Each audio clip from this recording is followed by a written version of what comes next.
veut aujourd'hui encourager la jeunesse que nous sommes. Je m'inclus là-dedans parce que je suis aussi jeune, hein? Amen. Même si j'attire allègrement vers la quarantaine, mais je crois que c'est la jeunesse. Alléluia. Et donc, Dieu veut vraiment vous encourager, nous encourager. Le thème, c'est que personne ne méprise ta jeunesse. Que personne ne méprise ta jeunesse. Vous savez, quand on parle de jeunesse, certaines personnes croient que être jeune, c'est mauvais. Certaines personnes aujourd'hui, vous voyez tout ce qui se passe aujourd'hui dans le monde, tout ce qui peut arriver. Quand il y a certaines situations, la première cible, c'est la jeunesse. J'étais à la maison il y a quelques jours et puis nous avons reçu un courrier. J'ai mon fils ici il est où lui? Je ne le vois pas. Il est derrière là. Ange Richard. Et on a reçu un courrier de la part de je ne sais pas si c'est le ministère de l'armée ou quoi, des trucs comme ça, mais un truc qui concerne les JCD, je crois. JDC, pardon. Journée de la défense et citoyenneté, c'est bien ça, hein?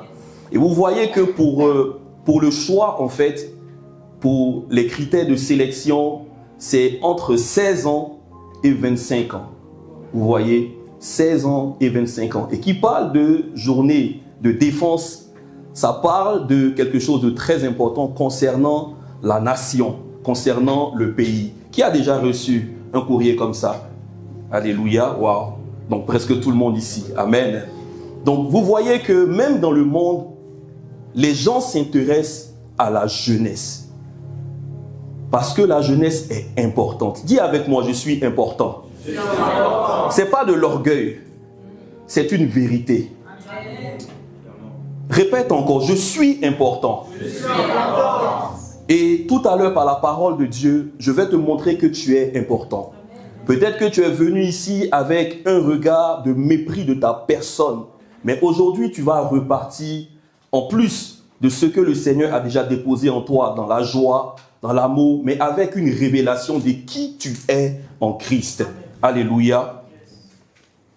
Genèse 3, verset 15. La projo, on va être réactif. La salette, merci. Tu peux diminuer un peu le truc, s'il te plaît. Genèse 3, verset 15.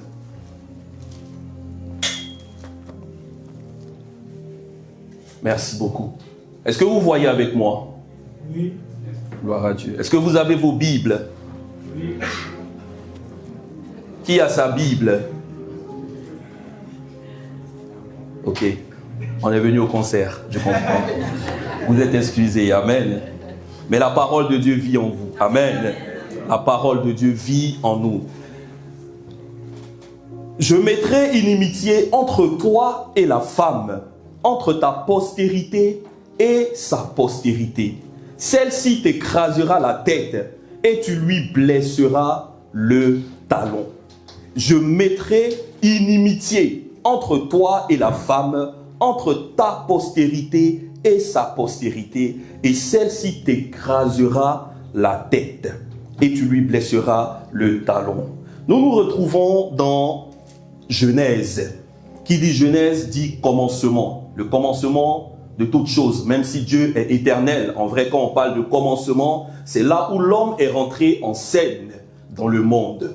Qui dit Genèse parle de Adam, parle de Ève, parle aussi d'une personne qui a fait preuve de ruse pour venir s'infiltrer dans ce que Dieu avait déjà commencé à construire avec l'homme. Alléluia. Dieu nous parle ici, en fait, d'une sentence, d'un jugement qui a été donné. Genèse 1, Genèse 2, on voit déjà tout ce que Dieu dit à l'homme. Allez, multipliez-vous, soyez féconds, comment on dit ça,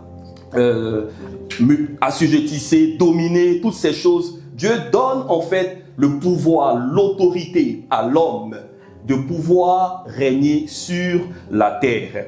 Et quand la femme rentre en scène, même si la femme était déjà là en vrai, la femme rentre en scène quand elle sort de la côte de l'homme. Il y a une personne étrangère qui s'infiltre tout de suite. Et il s'appelle le diable. Le diable vient, il ne vient pas parce qu'il voulait être là pour plaire, non, loin de là. Le diable a vu quelque chose, le projet de Dieu, qui était déjà donné d'emblée dans Genèse 1, versets 26, 27 et 28, qui est la multiplication, qui est l'assujettissement, qui est la domination, qui est la fécondité. Là où il y a la prospérité, là où il y a la multiplication, le diable n'est pas content. Jésus nous a appelés pour que nous puissions porter du fruit. Voilà pourquoi nous sommes aujourd'hui la postérité d'une descendance. Est-ce que toi, tu n'as pas de père ou de mère? Qui est venu sur la terre seul? Personne. Personne. Même Dieu, le Seigneur Jésus, il est rentré sur la terre par une femme. Alléluia. C'est un camouflage spirituel. C'est une manière que Dieu a prévue pour pouvoir rentrer sur la terre. Parce que ce sont des hommes qui ont péché. Donc si ce sont des hommes qui ont péché, qu'il fallait sauver des hommes, il fallait qu'un homme vienne pour payer le prix. Adam est la seule personne qui a été fait de la poussière. Adam a été fait de la poussière. Jésus, qui est le Fils de Dieu, il a été conçu par le Saint-Esprit. Il est venu du ciel, conçu par le Saint-Esprit dans le ventre d'une femme. Où je veux que nous allions, c'est dans ce que je vais expliquer maintenant. La postérité, c'est la descendance, c'est la lignée de laquelle nous venons. Et il faut savoir que tout ce que Dieu a accompli est pour nous aujourd'hui qui sommes en Christ. À travers Jésus-Christ, Dieu a accompli quelque chose de merveilleux à la croix. On va parler tout à l'heure de la croix. Mais dans le contexte où nous sommes après la chute, Dieu est en train de nous faire comprendre quelque chose. La femme, elle devait accoucher de manière difficile. L'homme qui est Adam, il devait aller travailler durement. Et le serpent qui est ici, il a reçu aussi sa sentence, qui est l'inimitié entre la postérité de la femme et lui aussi sa postérité. Donc il faut savoir que en tant que jeunes chrétiens, nous sommes appelés à nous engager. Est-ce qu'il y a quelqu'un ici qui est engagé en Christ? Oui. Vous savez, il faut faire la différence entre un engagé et un sympathisant. Aujourd'hui, malheureusement, il y a beaucoup qui sont des sympathisants, qui ne sont pas engagés avec Jésus. Et c'est ça le drame, malheureusement. C'est là où souvent il y a beaucoup de frustration. Je n'ai rien, nullement rien. J'aime beaucoup la musique. Vous savez, la musique, elle est spirituelle d'abord. Et tous ces dons-là, le diable voulait les pervertir. Vous savez, si peut-être on prend chacun d'entre eux, ils ont leur témoignage. Notre sœur a donné son témoignage, notre frère Ndé aussi, le frère Ivan aussi, je vis, qui est là, avec qui je suis presque tout le temps. Ils ont chacun leur témoignage. Mais le diable voulait passer, en fait, le diable n'a rien créé en vrai. Il est toujours là pour pervertir. Donc tout ce que nous faisons, en fait, vient d'abord de Dieu. Alléluia. La musique vient de Dieu. Tout ce qui est instrument vient de Dieu. Satan, dans le ciel, on l'appelait Lucifer. Il était le chef de l'orchestre au ciel.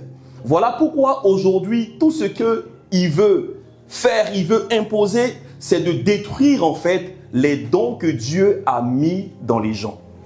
Toutes les personnes qu'on peut voir aujourd'hui qui font de la musique séculière, mondaine, toutes les personnes qu'on peut voir qui font des trucs par rapport à la nécromancie, par rapport à la voyance et autres, ce sont des dons divins que Dieu a mis en ces personnes-là que le diable est en train de détourner. Le voyant aujourd'hui, la voyante, la femme peut-être voilà que tu vois avec les boules de cristal et autres, elle a un don de prophétie. Sauf que le diable détourne.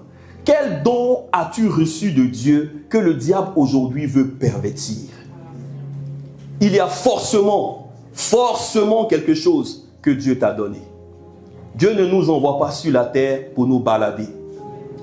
Il nous envoie avec un don. La Bible dit qu'il a été donné à un talent, à l'autre 2 talents, à l'autre 5 talents. Peu importe ce que tu as reçu, tu as forcément reçu quelque chose. La mesure de foi a été départie en chacun d'entre nous. Mais dans ce verset, on peut aussi voir un message d'espérance. Dis avec moi espérance.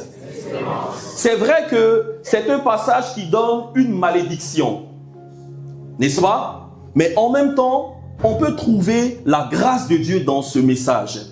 La grâce vient quand Dieu nous dit quoi? Qu'il mettra inimitié entre le diable et la postérité de la femme. Donc entre 2 postérités. Le diable aussi a une postérité. Déjà au ciel, il a fait descendre de nombreux anges qui ont été déchus.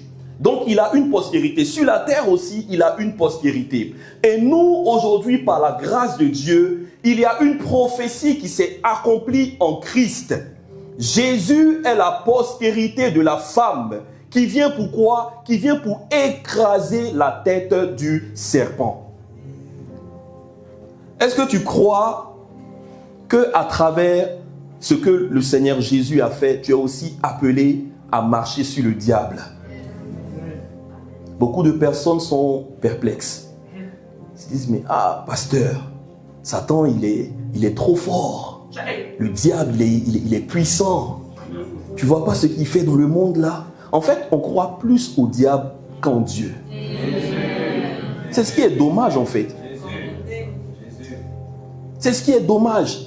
Tu crois que le diable a plus de pouvoir que Dieu. Pourtant, Jésus a dit à la croix que tout est accompli. Là où nous faisons une grande erreur, c'est de vouloir faire les choses par notre propre force, en oubliant ce que Jésus a fait pour nous. C'est là où le mal commence. Voilà pourquoi l'apôtre Paul, dans Romains 7, il pouvait s'écrier, il dit, mais je veux faire les choses bien, mais je n'y arrive pas. Les choses mauvaises que je ne veux pas faire, ce sont ces choses-là que je fais. Qu'est-ce qui se passe? Il y a comme une loi en moi. Aujourd'hui, peut-être tu es dans ce cas, avec cette loi de la chair qui domine sur ta vie. Parce que tu as voulu toi-même faire les choses par ta propre force, en oubliant l'essentiel. C'est quoi l'essentiel? Dis avec moi la croix. La croix. La croix est tout pour nous. La croix est tout pour toi. Jeune frère, jeune sœur, jeune pasteur, moi-même je m'inclus, jeune évangéliste, jeune diacre, irresponsable. La croix est tout pour toi. Voilà pourquoi ma prière aujourd'hui, c'est que tu puisses retourner où tout a commencé pour toi. Vous savez, quand souvent je parle de mon témoignage, moi j'ai rencontré Dieu de manière soudaine. Et j'ai commencé à avoir des visions, des choses que je ne comprenais pas. Je me retrouve au ciel, je dors, je vois des choses que je ne comprends pas. Et un jour, je commence à me poser des questions. Étant chez moi, je commence à essayer de lire la parole de Dieu. Mais je ne comprenais pas grand chose. Et Dieu me dit, va dans ma parole. Et il me donne une direction claire par rapport à ma délivrance. Vous savez, moi, je crois que la parole de Dieu est la première source de délivrance. Amen. Il dit, mon peuple périt par manque de connaissance. Il n'a pas dit, les païens périssent. Il n'a pas dit, les musulmans périssent. Il n'a pas dit, un autre groupe périsse. Il dit, mon peuple périt. Donc, en tant qu'enfant de Dieu, tu peux être en train de périr, malgré que tu as Jésus-Christ. C'est comme une personne qui a un héritage et il ne sait pas où est l'héritage, ou bien comment débloquer cet héritage. Comment Comment est-ce que tu peux avoir des millions sur ton compte bancaire? Voilà pourquoi Jésus a dit tout est accompli. Comment faire pour pouvoir débloquer ces choses? Tout va partir de la parole de Dieu, de la révélation que tu vas avoir, de ce que Jésus a fait pour toi. Et j'étais là, je disais, mais Seigneur, comme Paul, je criais, parce que je me retrouvais. Je sais que j'ai rencontré Dieu. Je sais qu'il y a une personne avec qui j'ai une relation. Parce que ma vie n'est plus pareille. Je dis, mais Seigneur, qu'est-ce qui se passe au point où ma femme ne me reconnaît plus? Mes amis ne me reconnaissent plus. Tout le monde dit, mais lui, il est devenu bizarre. Oui, c'est vrai. Tu deviens étrange quand tu rencontres Jésus. Tu n'es plus la même personne. Tu ne peux pas rencontrer Dieu et puis être dans la vie dans laquelle tu es encore. Ce n'est pas possible, mon ami. C'est qu'il y a quelque chose qui ne va pas. Soit tu refuses de marcher avec Jésus de tout ton cœur, ou soit tu n'as pas compris quelque chose. Pourquoi ta vie n'a pas changé? Pourquoi tu n'es pas un témoignage? Pourquoi il n'y a pas de fruits? Moi, j'aime évangéliser. J'aime gagner des âmes. Mais vous savez, il y a des personnes, des amis, à qui je n'ai pas prêché l'évangile et qui sont venus à Christ. En regardant, en voyant ce que Jésus a fait. Pourquoi ta vie est toujours en train de stagner, jeune? Qu'est-ce qui se passe? Est-ce que tu es allé à la source qui est la parole de Dieu? Et Dieu me conduit dans la parole. Et j'arrive dans Romains. L'épître aux Romains a été ma source de délivrance. Et je commence à lire. Et mes yeux spirituels commencent à s'ouvrir sur ce que Jésus a fait. Sur l'œuvre de la croix. Sur le péché qui a été détruit. Je dis, mais donc tout ce que je faisais, je luttais par mes propres forces, par ma propre chair. Parce que je disais, j'allais arrêter de boire, j'allais arrêter de fumer, de faire certaines choses, d'aller sortir avec les copines et autres, tout ça. Mais je n'arrivais pas par moi-même. Et quand j'ai cette révélation, j'ai dit, mais Jésus, comment est-ce que j'ai pu être naïf? Mais Dieu dit, mais voilà, je t'avais demandé de revenir à ma parole. Maintenant que tu es là, on va bien s'expliquer. Et je vous assure. Non mais, vous savez, quand tu rencontres Jésus, pendant 6 mois, frères et sœurs, je vous assure, je ne mangeais même plus convenablement. Je mangeais que la parole. Je vivais, je continue d'ailleurs. Mais c'était vraiment une découverte. Vous savez, quand tu découvres quelque chose, tu es émerveillé. Je disais, mais comment? Pourtant, j'avais toujours la Bible avec moi à la maison. Mais c'était comme un talisman. Vous savez, quand on a souvent quelques problèmes, c'est là, pour certaines personnes, on sort le chapelet, on sort la croix, on monte nos tatouages. Ah ben oui, il y a le Christ qui est là. Mais là, tu es dans de l'idolâtrie. Tu crois que c'est magie.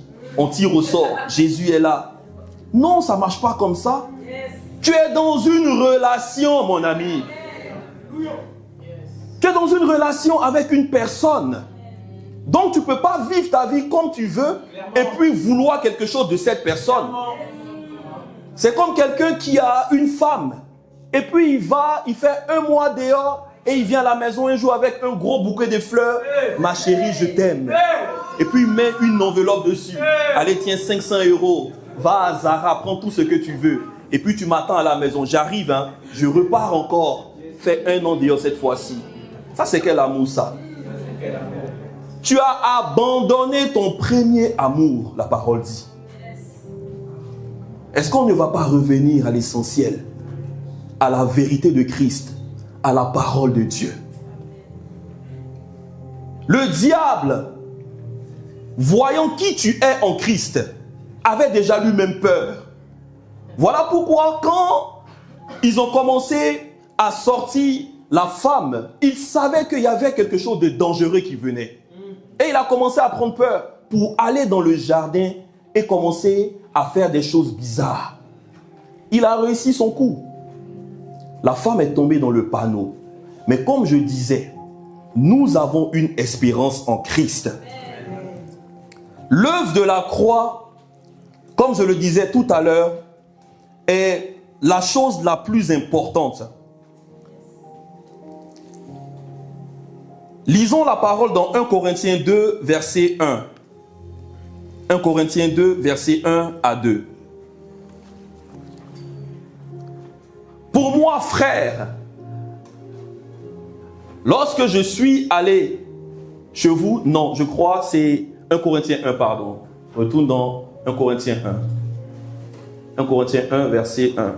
Paul, appelé apôtre de Jésus-Christ par la volonté, verset 2.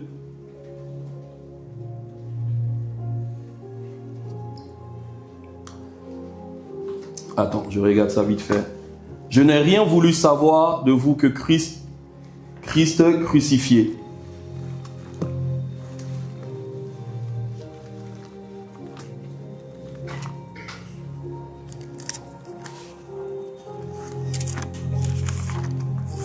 Si quelqu'un là, s'il vous plaît.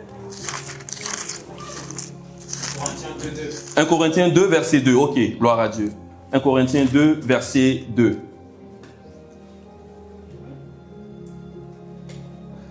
Car je n'ai pas eu la pensée de savoir parmi vous autre chose que Jésus-Christ et Jésus-Christ crucifié. La première chose est de savoir d'abord qui est ce Christ crucifié dont nous parlons. Jésus-Christ, mais pas n'importe quel Christ, mais le Christ crucifié. Paul était en train de parler ici à une église, l'église de Corinthe. Et qui parle des Corinthiens, parle d'une église qui était dans l'ambiance, comme on l'a été tout à l'heure. On a vécu un bon moment, n'est-ce pas? On a entendu des belles paroles, des paroles qui sont vraies, des témoignages à travers les chansons de nos frères et sœurs. Ça nous a touchés. Mais dès que ces personnes-là sortaient et franchissaient le seuil de l'église, repartaient vivre encore comme des personnes sans Dieu. Au point où Paul disait, mais vous faites des choses que même les païens ne font pas. On vous voit dans certaines choses que même les païens ne font pas. Au point où on peut voir même une personne aller sortir avec la femme de son père. C'est vrai, c'est pas moi, hein. C'est écrit dans la parole de Dieu. Mais frères et sœurs, aujourd'hui, ça se passe encore dans l'église. Ça se passe encore dans l'église. Venir les dimanches, les samedis, les jeudis, et après tu es là, on te voit à la chicha, on te voit en train de coucher, on te voit à Châtelet, en train de faire des choses bizarres, dans des coins bizarres, dans les endroits obscurs. Mais c'est quelle vie chrétienne? C'est quelle vie chrétienne? C'est quelle vie chrétienne? Après on va dire Jésus, mais j'ai tout fait, mais je n'ai rien vu. Dieu nous parle de la sainteté. La sainteté sans laquelle personne ne verra Dieu.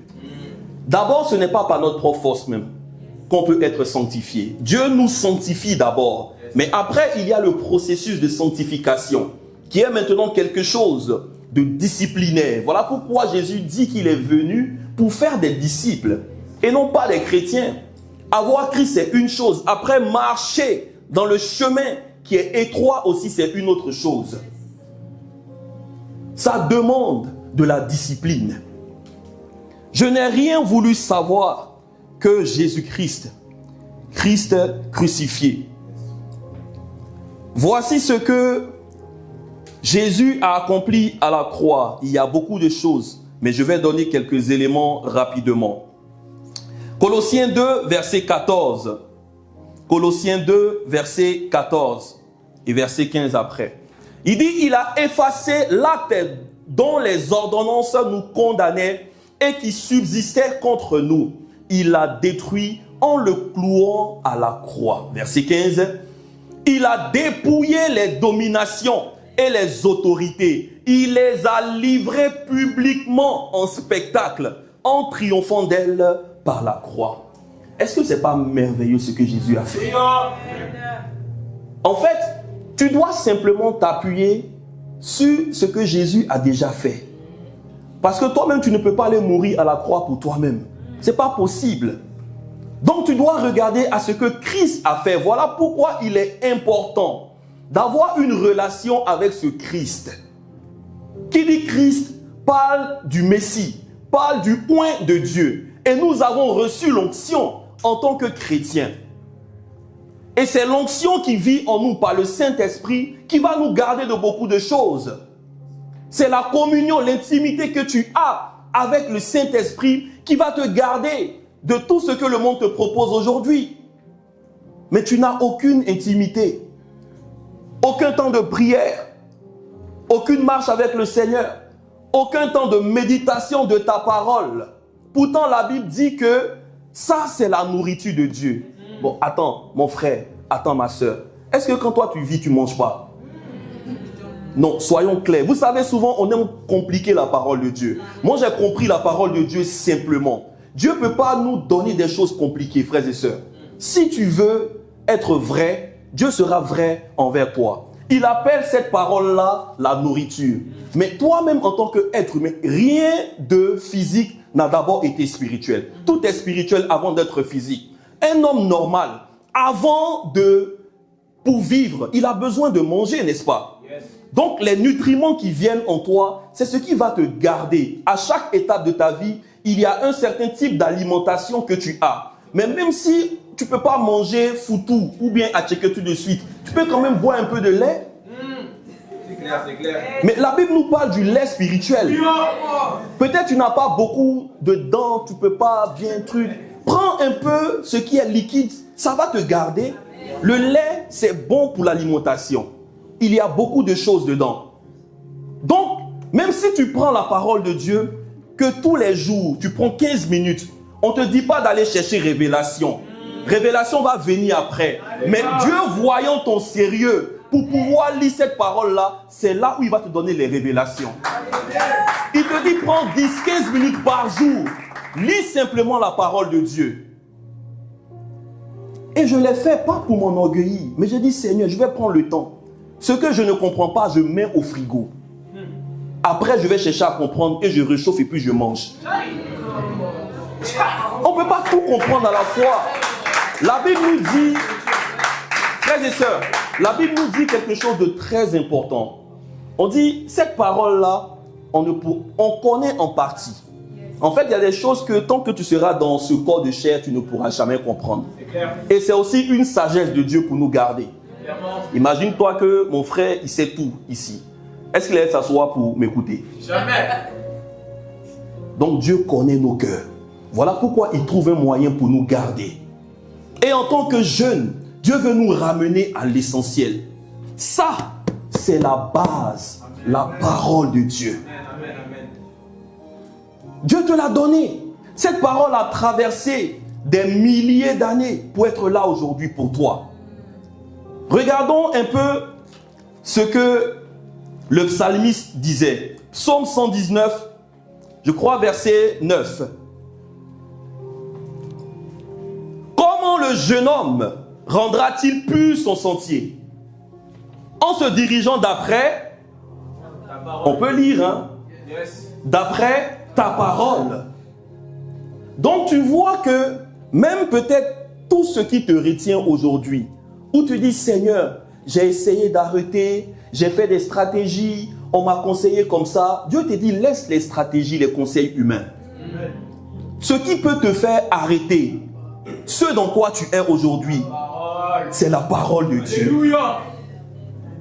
La parole libère, la parole délivre, la parole guérit. Psaume 107, il envoya sa parole et il est guéri. Et pendant que je parle, je vois des cœurs en train d'être guéris. Je vois des vies en train d'être restaurées. On t'a peut-être assez menti, ils ont peut-être prié pour toi, tu es tombé combien de fois, mais on ne t'a pas envoyé vers la parole, mon ami. En fait, vous savez, Malheureusement, je le dis, malheureusement, il y a beaucoup d'hommes de Dieu qui aiment garder pour eux certaines choses, qui ne veulent pas le partager, ayant peur que peut-être un jeune vienne pour avoir plus de connaissances, ou bien les dépasser, ou bien avoir plus d'onction. Être grand, c'est accepter que quelqu'un soit plus grand que moi.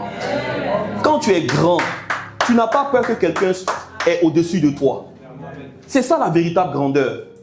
Donc peut-être on t'a maintenu longtemps dans ce carcan, te disant oui, on va te donner une prophétie, va, fais ci, jeûne 7 jours, achète le sel, achète de l'eau, fais ceci, fais cela. Frère, moi j'ai pas un autre secret. Si tu me vois ici aujourd'hui, c'est grâce à Jésus, grâce à la parole. Amen. Quand tu comprends ces choses aussi simplement, tu te donnes de la discipline, Dieu va t'aider. Amen. Dieu va t'aider. Quand tu es sincère envers Dieu, il sera aussi sincère envers toi. Il y a des choses pour lesquelles tu ne vas plus lutter. Il y a des choses pour lesquelles tu ne vas plus te casser la tête. Parce que tu le cherches lui. Tu ne cherches pas l'approbation d'une personne, mais c'est d'abord lui que tu cherches. 1 Pierre 2, verset 24. L'œuvre de la croix nous a aussi donné la guérison. Satan a été vaincu, il a été dépouillé. Colossiens 2, verset 14-15. 1 Pierre 2, 24, la parole dit quoi? Lui qui a porté lui-même nos péchés, il a porté nos péchés. Tout ce que tu transportais comme péché, masturbation, méchanceté, calomnie, vol, viol, tous ces trucs, on dit Jésus l'a porté pour toi sur le bois. Afin que mort au péché, nous vivions pour la justice. Lui par les meurtrissures duquel vous avez été guéris. Amen. Et quand on parle de guérison, c'est aussi les guérisons physiques. Voilà pourquoi aujourd'hui, on peut prier pour quelqu'un et puis il guérit. On peut voir des membres pousser. C'est des choses qu'on peut vivre. Tu peux vivre ça. Ce sont des dons. Et si Jésus t'a donné le commandement d'aller, allez, prier, chasser les démons, guérissez les malades, tu peux le faire. Mais ça ne t'intéresse pas. Tout ce qui t'intéresse, c'est faire le beau, faire la belle, téléphone, iPhone. Tu as la mode, quoi. Si tu ne vis pas une vie surnaturelle en Christ, tu n'es pas à la mode. Certaines personnes croiront que non, on s'est levé un jour pour être là. Il y a un background, frère. Un background, frère. Sauf que tout ça, c'est passé. Les choses anciennes sont passées. Toutes choses sont devenues nouvelles. Donc, on est en nouveauté de vie. Sinon, si on veut rentrer dans les témoignages, c'est pas bon. Mais tout ça, on était aveuglés. On était perdus dans le monde. On partait en enfer. C'est clair. C'est avec beaucoup de grâce qu'on est sauvé. Quand tu te lèves le matin, est-ce que tu prends conscience de la grâce que tu as? En fait, on ne se rend pas compte. Là où la mort t'a raté, là où les accidents, toutes ces choses t'ont raté, et puis tu es encore là aujourd'hui. Frères et sœurs, revenons à l'essentiel.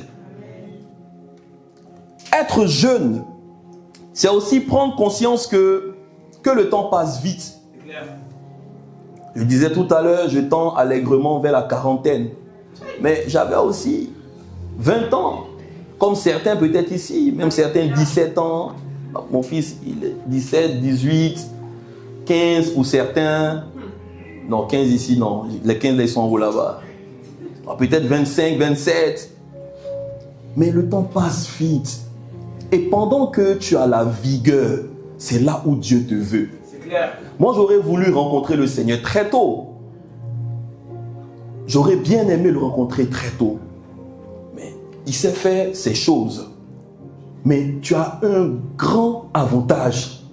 À 20 ans de rencontrer Jésus, 17 ans, 18 ans, mais c'est le plus grand avantage qu'un homme puisse avoir. Il y a des gens qui commencent à servir Dieu à 15 ans, 14 ans, qui commencent à prêcher l'évangile. à se tenir devant des publics pour prêcher l'évangile, qui ont une communion, une intimité avec Dieu. Pourquoi pas toi? Joseph, il avait quel âge? 17 ans. Yes. David avait quel âge? 15 ans, 16 ans, 17 ans, 18 ans. Pourquoi pas toi? Pourquoi pas toi? Romains 5, verset 19. Comme par la désobéissance d'un seul, beaucoup ont été rendus pécheurs, de même par l'obéissance d'un seul, beaucoup seront rendus justes. Alléluia. Donc aujourd'hui, nous sommes la justice de Dieu. Dis avec moi, je suis la justice de Dieu. Je suis la justice de Dieu. Et si tu es venu ici aujourd'hui avec une quelconque pensée de culpabilité, pensée, oui, parce que même si hier tu allais faire des bêtises, aujourd'hui, si tu es sincère, la parole déclare dans 1 Jean 1, verset 7 jusqu'au verset 9, si tu reconnais devant Dieu tes transgressions, il est fidèle et juste pour te les pardonner. C'est aussi simple que ça. Parce que le sang de Jésus qui a été versé nous purifie, la parole dit, de toute iniquité. David avait compris ces choses. Voilà pourquoi il y a tout un psaume qu'il a écrit. Est-ce que David, qui a été roi en Israël, aujourd'hui, toi qui es en Christ, est-ce qu'il n'y a pas une différence? Toi, tu es la demeure de l'Esprit de Dieu permanemment. Lui, l'Esprit était là pour un travail. Mais malgré cela, Dieu a fait des choses extraordinaires avec lui. Pourquoi pas toi? Dis avec moi, je suis distingué. Je suis distingué. En vérité, tu es distingué. Mais tu l'ignores. L'ignorance est le plus grand mal aujourd'hui. Tu as une identité en Christ. Aujourd'hui, il y a une crise identitaire dans la jeunesse. La première chose, et ma prière aujourd'hui, c'est que ton identité soit restaurée en Christ. Parce que vous savez, on aime beaucoup aller regarder des exemples ailleurs pour les ramener dans l'église. Ça, c'est des choses aujourd'hui que beaucoup de personnes font. On va tricher peut-être, regarder un peu. Ah oui, telle personne, il a fait ça, un nouveau concept. Ça, c'est une mouvance. Voilà comment ils font. Et puis, on prend, on vient. C'est pas mauvais de s'inspirer, de copier en soi. Mais tu ne penses pas que l'esprit qui est en toi peut te donner des révélations. Tu ne penses pas que le Saint-Esprit qui est en toi peut te donner des choses, peu importe le domaine dans lequel tu es, des nouvelles chansons. Tu ne penses pas que l'Esprit qui est en toi peut te donner un projet qui n'a jamais été fait sur la terre. Tu crois plus que les autres peuvent le faire, mais moi je ne peux pas. Mon Jésus ne peut pas le faire. De quel Jésus tu me parles? C'est Jésus qui joue à Arsenal ou bien c'est quel Jésus? Parce qu'il n'est plus à Manchester, il a changé, il a fait transfert, il est à Arsenal. Puis lui, il s'appelle Gabriel encore. Et moi, je te parle de Jésus-Christ de Nazareth. Celui qui peut toutes choses. L'alpha et l'oméga. Le commencement et la fin. Celui par qui tu es, en qui tu es, pour qui tu es. Donc, recevoir Jésus, ce n'est pas la finalité. Vivre la vie en Christ, c'est ça le plus important après. Tu as une identité en Christ. Jean 1, verset 12. La parole nous dit que à tous ceux qui l'ont reçu, il a donné le pouvoir de devenir quoi? Mais à tous ceux qui l'ont reçu, à ceux qui croient en son nom, elle a donné le pouvoir de devenir enfants de Dieu, lesquels sont nés, verset 13, non du sang, ni de la volonté de la chair, ni de la volonté de l'homme, mais de Dieu. Tu es né de Dieu. Voilà pourquoi j'aime beaucoup le chant. Je suis né de Dieu, je suis victorieux, je suis né pour influencer, rempli du Saint-Esprit. J'aime la partie où on dit rempli du Saint-Esprit. Rempli du Saint-Esprit. Parce que pour régner, pour dominer, il faut être rempli de l'Esprit de Dieu. Paul disait, ne vous enivrez pas de vin, c'est de la débauche. Mais soyez au contraire remplis de l'Esprit de Dieu. Donc ton corps qui a été racheté, le temple que tu es doit être rempli de l'Esprit de Dieu. Si tu es rempli de haine, si tu es rempli je ne sais pas moi, de substances alcooliques, tu es rempli de fumée, comment le Saint-Esprit va venir encore te remplir? Le Saint-Esprit vient là où il y a du vide. Amen. Quand Dieu veut travailler, il va d'abord bien enlever tout ce qu'il y a en toi pour prendre toute la place. C'est clair. Il ne veut rien faire à moitié. C'est clair. Voilà pourquoi tu dois revenir à la croix, à l'essentiel. Mourir d'abord à tes projets, à ce que tu as prévu, sans Dieu. Je dis bien sans Dieu. Parce que souvent, on veut commencer les choses et puis vouloir mettre Dieu dedans après. Si tu ne l'as pas appelé au commencement, il ne faut pas t'attendre à lui à la fin, ni au milieu. C'est clair. Donc quand il vient dans un premier temps, c'est pour bâtir. Qui parle de bâtir une maison, parle de destruction d'abord. Voilà pourquoi tous les bâtiments que vous voyez, il y a d'abord une fondation. Même quand tu vois les grands bateaux sur la mer, le bateau, tout ce qui est dans la mer, c'est même souvent plus grand, 5-6 fois plus que ce que tu vois à la surface. Donc Dieu veut d'abord nous vider de tout orgueil, de tout ce qu'on a pu vivre dans le monde, toutes les pensées, le système, tout ce que tu as appris dans ta culture et autres. Il veut détruire ça d'abord et venir te remplir. Être rempli de l'Esprit de Dieu. Donc nous sommes enfants de Dieu. Nous sommes héritiers avec Christ. Romains 8, verset 17. La parole nous dit quoi? Romains 8, verset 17. Reviens d'abord verset 16, s'il te plaît. Il dit, l'Esprit lui-même rend témoignage à notre esprit que nous sommes enfants de Dieu. Et quand tu vois ici l'Esprit ici, c'est le Saint-Esprit, avec le grand E. Il rend témoignage à l'esprit du monde que tu avais. Celui-là même qui est le petit E ici. Donc le Saint-Esprit vient et puis il avale celui-là. Et la parole dit quoi? Nous devenons un seul esprit, une même plante avec lui. Donc après ça, pour aller maintenant au verset 17, il dit quoi? Il dit, or si nous sommes enfants, nous sommes aussi héritiers. Héritiers de Dieu et co-héritiers avec Christ. Si toutefois, nous souffrons avec lui afin d'être glorifiés avec lui. Donc tu veux vivre une certaine vie chrétienne que toi-même tu t'inventes sans vouloir souffrir avec Christ. Tu es héritier, tu es même co-héritier avec Christ. Ça veut dire que tout ce qui appartient à Jésus t'appartient. Il n'y a pas à faire d'effort pour ça. Il n'y a pas à jeûner, prier pour ça. Le jeûne et la prière a son effet. Attendez, n'allez pas dire que le pasteur a dit qu'il ne faut pas jeûner et prier. Tu n'as pas été sauvé parce que tu as jeûné et prié. Moi, je n'ai pas été sauvé parce que j'ai jeûné et prié. C'est une grâce. Le salut, c'est un don. Quand tu te répands dans ton cœur, Dieu est attiré, il voit, il y a un espace là. Ah, lui, il veut vraiment revenir. Il vient et il fait, comme on le dit, il soupe avec toi. Donc c'est la fête, il prend ton cœur. Après maintenant, tu vas laisser ton cœur être transformé. La prière et le jeûne ont leur place quand tu rentres maintenant dans cette relation avec lui. Là maintenant, tu veux entendre sa voix. Tu veux avoir la direction.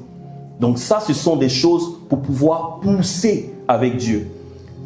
Et moi, j'irais même plus loin pour dire que, vous savez, on dit oui, chasser des démons par le jeûne et autres. Oui, c'est vrai.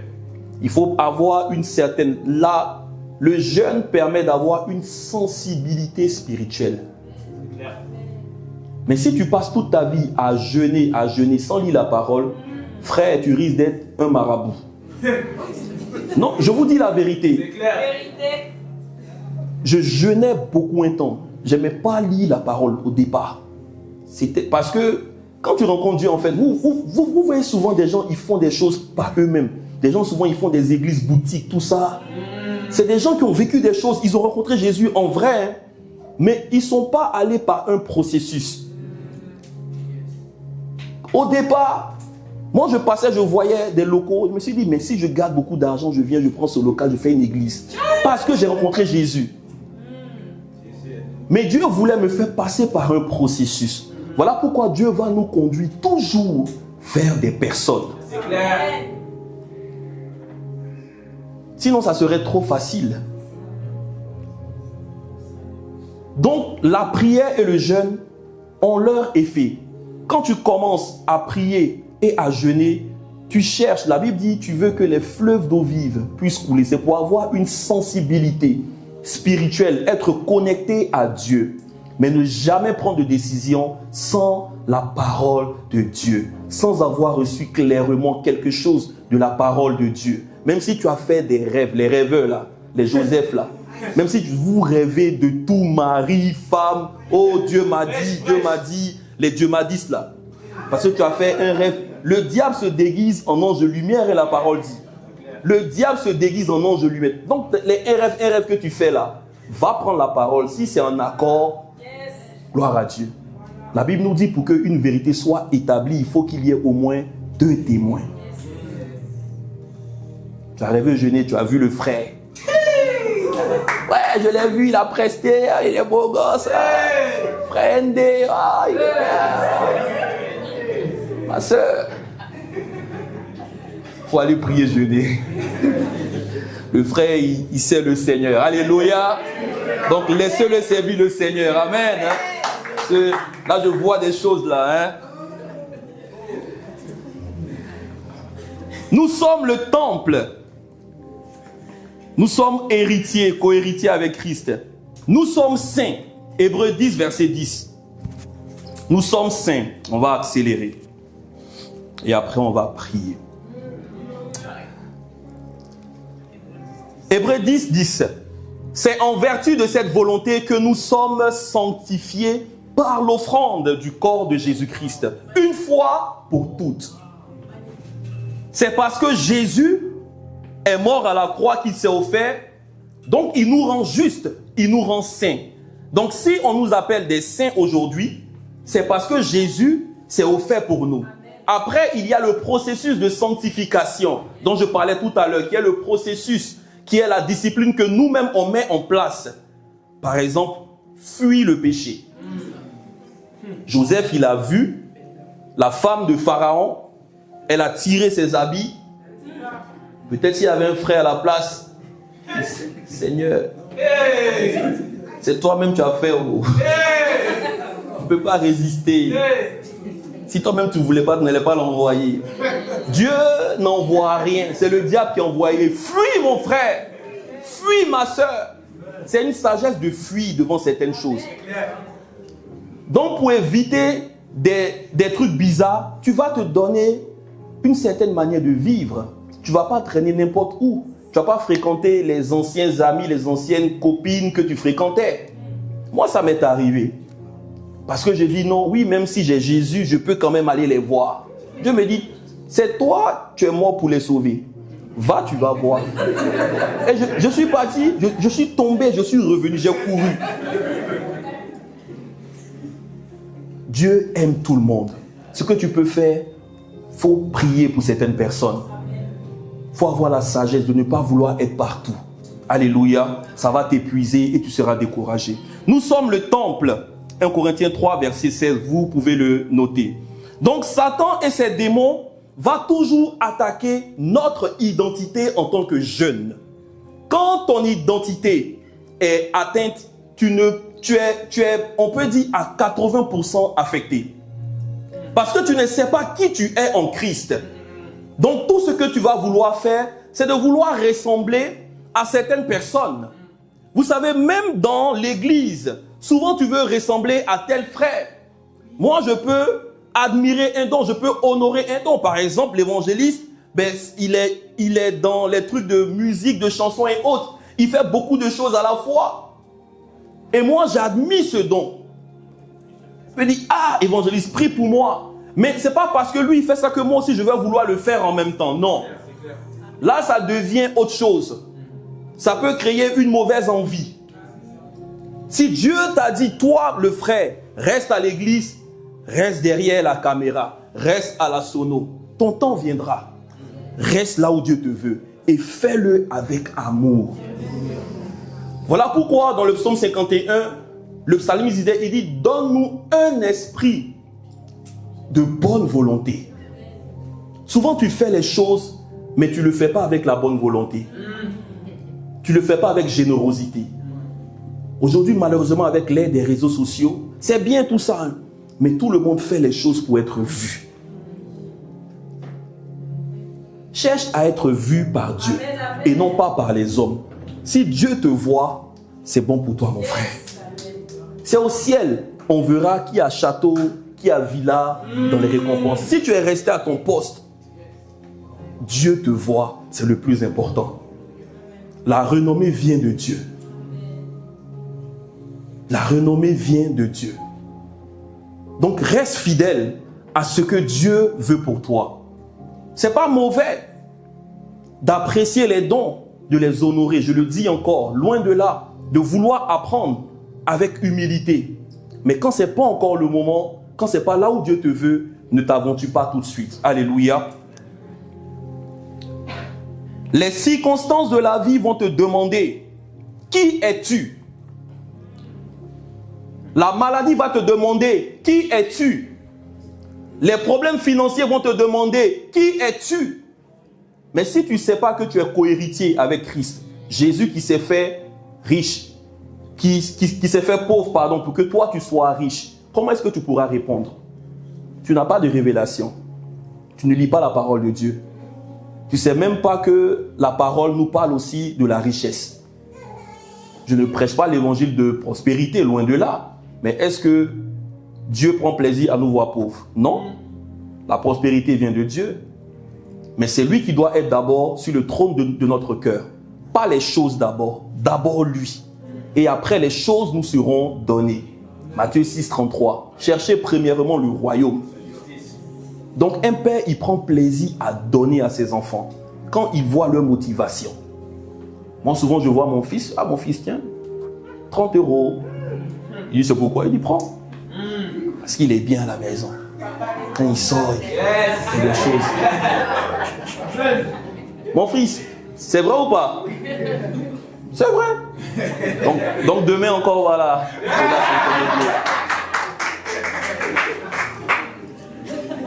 Parce que je vois que mon enfant, en fait, il marche avec amour, il fait des choses à la maison, il aide ses frères. Quand on voit en fait cela, Dieu prend plaisir à donner. Mais un enfant à qui Dieu va dire, toi, je t'emmène pour pouvoir faire tel ou tel truc, tu fais pas. Tu veux t'attendre à quoi de lui? Papa, il est méchant. Je vais aller me plaindre. Tu vas aller te plaindre où? C'est lui qui est le seul patron. Il n'y a pas police au ciel. C'est lui-même qui est le policier. Tu vas le trouver là-bas. Donc, quand Dieu nous donne des choses à faire, on doit obéir simplement. L'obéissance vaut mieux que les sacrifices. Regardons le cas d'un certain David, rapidement. David, je ne vais pas... C'est dans 1 Samuel 16, vous pouvez trouver ça là-bas. 1 Samuel 16, 1 Samuel 17. L'histoire de David est celle-ci. David était le 8e de plusieurs frères. Il y avait plein de frères. Il y avait certains qui étaient même, on dirait, beaux gosses. Élia, par exemple, on dit qu'il était grand de taille, bien. C'était un gars, voilà. Et David était le petit dernier. Il était là derrière les brebis de son papa. Et un jour, les caméras du ciel tournent. Dieu cherche quelqu'un. Comme Dieu aujourd'hui, il cherche quelqu'un ici, là. Alléluia. Dieu veut faire du bien à quelqu'un aujourd'hui. Dieu veut toucher quelqu'un aujourd'hui. Et il voit David. Et il dit au prophète Samuel, va oindre un enfant de Isaïe. C'est moi, je donne l'ordre. Celui qui est là, Saül, ce sont les hommes qui ont dit de le mettre là. Moi, je ne prends pas plaisir à lui. En plus, tu vois qu'il est désobéissant. Mais moi, j'ai choisi David, l'homme selon mon cœur. Comme Dieu t'a choisi aussi. Et David est derrière, il ne sait même pas ce qui se passe. Frères et sœurs, Dieu travaille. Dieu travaille. Tu n'as pas besoin de vouloir tout savoir. Fais-lui confiance, crois en lui. Reste là où lui, il te veut. Il t'a dit d'aller derrière les brebis, va derrière les brebis. Amen. Il dit, va dans la rue pour aller évangéliser. Va évangéliser. Alléluia. Ne cherche pas un titre, un poste. Le poste va courir derrière toi. Alléluia. David, ne sachant rien, il est là et le prophète vient. Il regarde. Tout le monde se met en rang.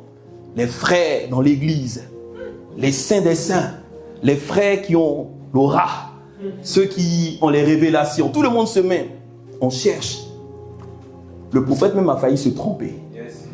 Donc vous voyez à quel point on peut même être méprisé. Son père le méprisait. Ses frères le méprisaient. Au point où il y a un qui dit, mais toi, va derrière les moutons là, tu fais quoi ici? Allez, va avec ton odeur là. Son père, il emmène tous ses frères et il oublie le dernier. Peut-être que dans ta famille, on t'a méprisé. Peut-être tes frères se sont moqués de toi. Tu n'as pas été considéré. Tu as été rejeté. Même tes parents, peut-être même, ils n'ont pas pris soin de toi. Mais aujourd'hui, la grâce de Dieu t'a trouvé. Amen. L'amour de Dieu t'a trouvé. Et qu'est-ce qui se passe? Il dit, ah mais j'ai un fils. Mais lui, il est assis derrière là. Mais il est bon pour aller derrière les moutons. Le prophète dit, c'est lui dont Dieu parle. Ramène-le. Et David a été oint. Donc ce n'est pas l'approbation des hommes qui va changer la destinée que Dieu a pour toi. Ce que Dieu dit, il fait. Et là, je parle à quelqu'un. Ce que Dieu dit, il fait. Ce que Dieu dit, il fait. Dieu te veut dans ce dans quoi tu es aujourd'hui. Ne cherche pas à vouloir être à la lumière. Ne cherche pas. Reste là où tu es. Reste avec la personne avec qui tu es. Ne cherche pas à vouloir être à la lumière. Même si tu es deuxième, sois un bon deuxième pour Dieu. Alléluia. Il y a un temps pour toutes choses. Moïse était le conducteur du peuple. Pendant plusieurs années, Josué était toujours derrière Moïse. La Bible dit que Josué était serviteur de Moïse. Pas serviteur de Dieu, hein? Serviteur de Moïse. Si Dieu t'a mis sous la coupole d'une personne, reste avec la personne. Reste avec la personne. Fais ce que Dieu te demande de faire avec amour. Il y aura un temps. Il y aura un temps. Et David, qu'est-ce qui se passe? Il est oint. Mais il n'est pas oint même pour aller dire il est roi tout de suite. On le ramène encore derrière les moutons. Est-ce que vous voyez un peu comment Dieu travaille? C'est clair. Ne cherche pas à sauter l'école de Dieu. Jeune homme, ne cherche pas à aller vite. On est dans un monde aujourd'hui où tout va vite. Si tu cours vite, tu vas arriver vite vers la mort. Parce que l'onction est à double tranchant. L'onction peut tuer, la gloire de Dieu peut tuer. Il y a beaucoup de jeunes aujourd'hui qui meurent, mais qui ne meurent pas de mort naturelle. Certains sont pris par Dieu. Parce que Dieu sait que s'il le laisse, il risque même de perdre son âme sur la terre. On veut la gloire de Dieu. On prie, oh Dieu, on veut voir ta gloire. Tu peux voir la gloire de Dieu et vivre. Peut-être tu la verras, mais quand Dieu t'aura assez préparé pour que tu la voies. Ne nous pressons pas. Tu as tout. Tu as la vie éternelle même devant toi. Tu quittes ici, tu vas au ciel. Là-bas, c'est éternel. Donc, ce que Dieu veut faire avec toi sur la terre, calme-toi. Reste avec lui. Demeure avec lui. Reste dans l'intimité avec lui. Cherche-le. Et va avec lui pas à pas. Si tu veux être un chrétien dans la cocotte minute, ben, ça va vite aller pour toi. Et ce n'est pas ce que Dieu veut pour toi, mon ami. Dieu nous donne sa parole. Tout à l'heure, je l'ai lu dans le psaume 119, verset 9. Comment le jeune homme rendra-t-il pur son sentier en se dirigeant d'après la parole? Le psaume 119, verset 11. Je crois tout à l'heure, ça m'a touché. Quelqu'un disait, je sais ta parole dans mon cœur. afin de ne pas pécher contre toi dans un des chants. Je sais ta parole dans mon cœur, afin de ne pas pécher contre toi. 1 Jean 2, verset 13 à 14. 1 Jean 2, verset 13 à 14. L'apôtre Jean ici parle à des catégories de personnes. Et il dit, je vous écris, Père, parce que vous avez connu celui qui est dès le commencement. Je vous écris, jeunes gens, parce que vous avez vaincu le malin.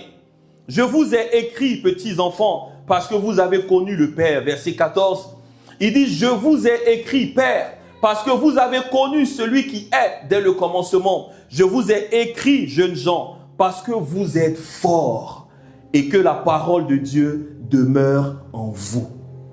Vous êtes forts et que la parole de Dieu demeure en vous. Donc, si tu as besoin de force, tu peux trouver cette force dans la parole de Dieu. Je vous ai écrit, jeunes gens, parce que vous l'avez vaincu. Et qui parle de vaincre, parle du malin. Tu ne peux pas vaincre le diable avec ta force que tu as. Même si tu vas en salle, que tu prends 100 kilos, mon ami. C'est avec la parole de Dieu. C'est la parole qui fait fuir le diable. C'est le « il est écrit ». Tu peux trouver ça dans Matthieu 4. Jésus nous donne l'exemple. Dès qu'il a fini de jeûner, prier, pendant 40 jours, toi qui aimes jeûner, prier, là, toujours le diable va venir. Il va toujours venir.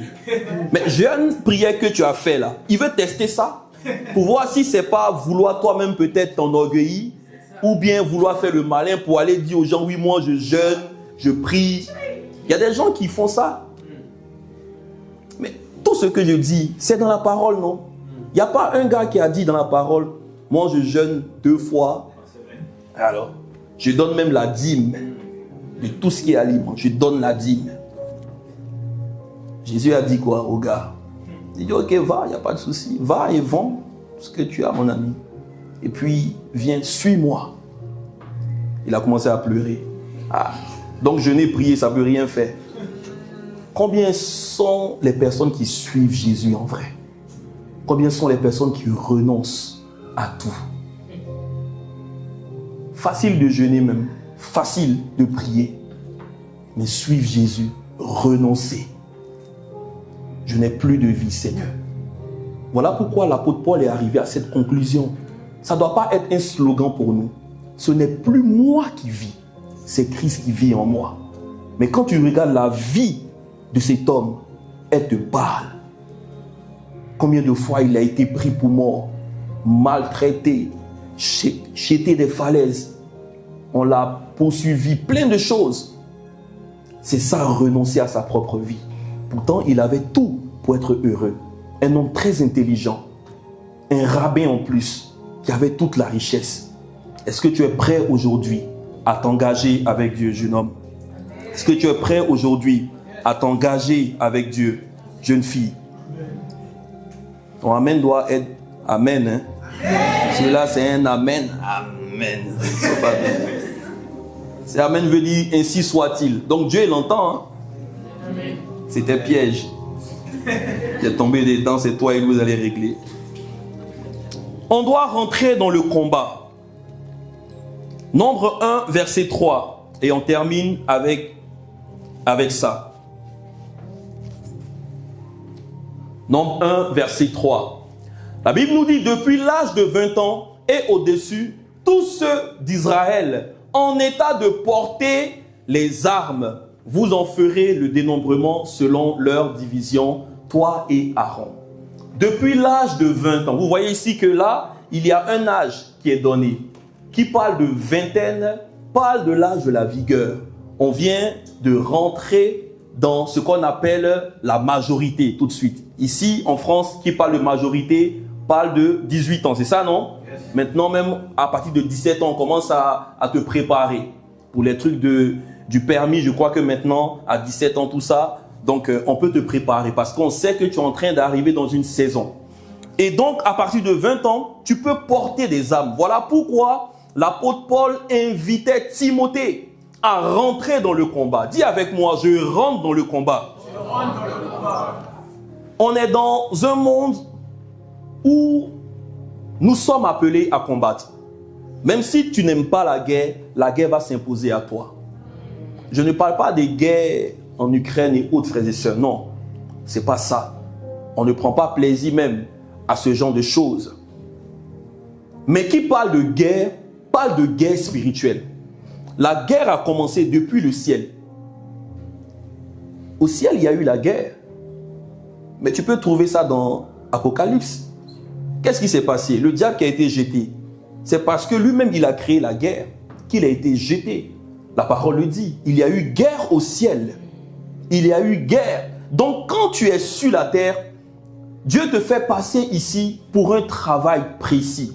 Et Dieu t'équipe avec les armes nécessaires afin de pouvoir vivre cette vie chrétienne à laquelle il t'a appelé. Parce que nous avons un adversaire. La parole dit, il dit, votre adversaire, le diable, fait quoi? Il rôde, cherchant qui il va dévorer. Le diable veut te voir mourir, jeune homme. Il veut te voir détruire, jeune sœur. Voilà pourquoi tu dois être prêt. Tu dois être solide. Mais la personne sur laquelle tu dois t'appuyer, c'est le Saint-Esprit. Amen. C'est par lui que nous pouvons toutes choses.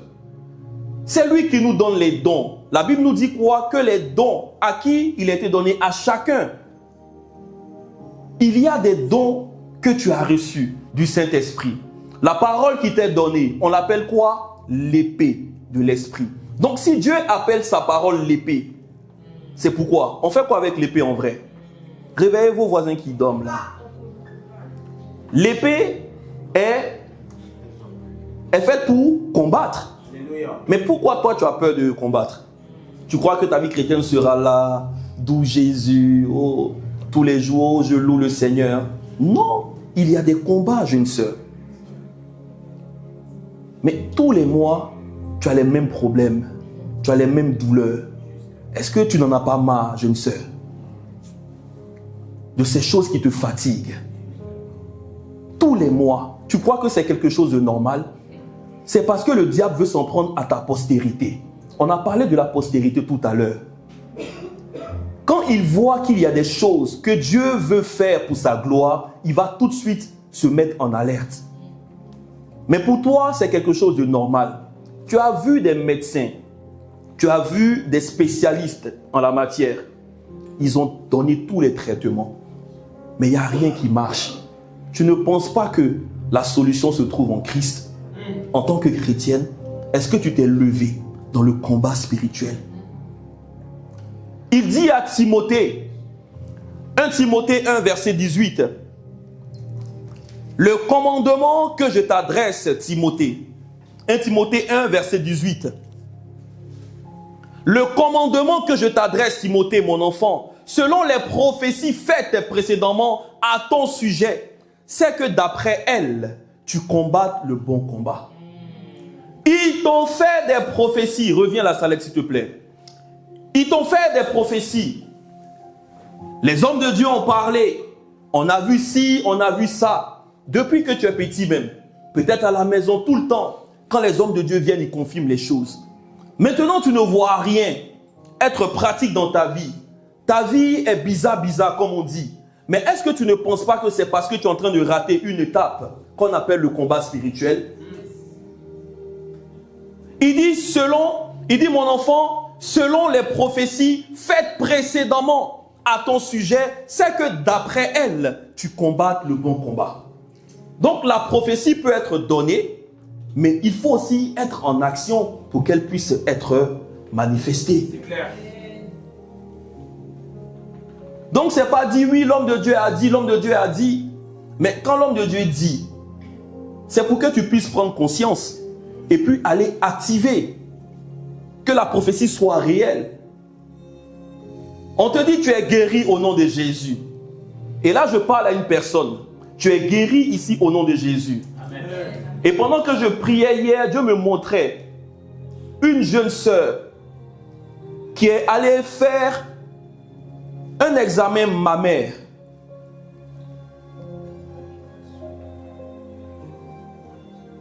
Un examen mammaire. Et il y a comme des suspicions.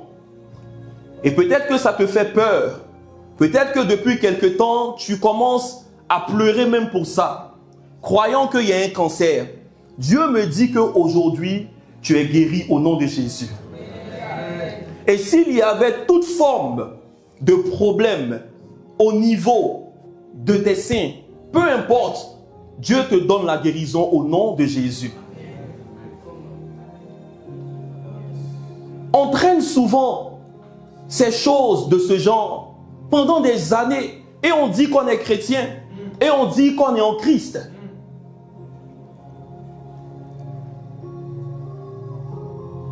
Pourquoi tu peux accepter le mensonge du diable sur ta vie pendant que Dieu te montre tout ce qu'il a fait pour toi? Le diable a été dépouillé.